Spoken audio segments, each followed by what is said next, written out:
Manipuri film di saknarba actor amasung director Diak Khairakpamna ikhang khangogdana laikidabada film forum Manipur na laikidabagi mafamda haika laikatamduna awaba phongdokpaga loinana ikai khumnaba utkhre lamphel pata leiba film forum Manipur gi office complex ta pangthokpa thoromaduda forum asigi maru oiba thongmi sing amade lamdam asigi saknarba film gi thongmi singna Diak Khairakpamgi photo da haika laikatamduna ikai khumnaba utkhe saknarba actor asina ikai ikhang khangogdana laikidaba asida film forum Manipur gi chairman Laimim Surjakanta Sarmana hai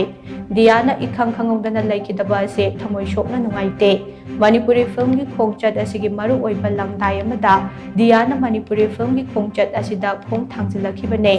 mahakumja lising amaga jamapan marifu mapandan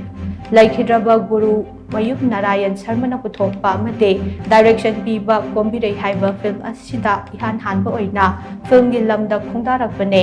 mahakna ihan hana thorakpa aduda Manipur gi miyakta mahakpu yamna pamnakhe tungda mahak Manipuri film gi saktarba actor ama oina miyamna sakhangnakhe mahakna ikhang khangogdana laikidaba asena Manipuri film gi khongchatta mention ba ngamloidaba ahangba ama lehoragane mahaki thawaina ishor gi khuya khada ingna chikna leiba oirasanu haina mahakna makhatakhe yam sangla loina podona ngasi nongni dani akhoi maga paw phawda daba unadabase adugo laitre ngasi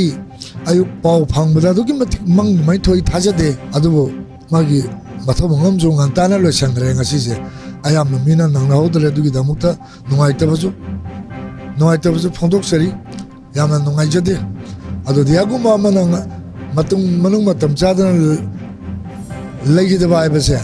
adugi matik film ma not only actor na tema director ni magi banner dia world film production ni magi banner leje film kya ma sumana direction ta udana mai banner gi makhada me am de khudo tambira ma bani adana magi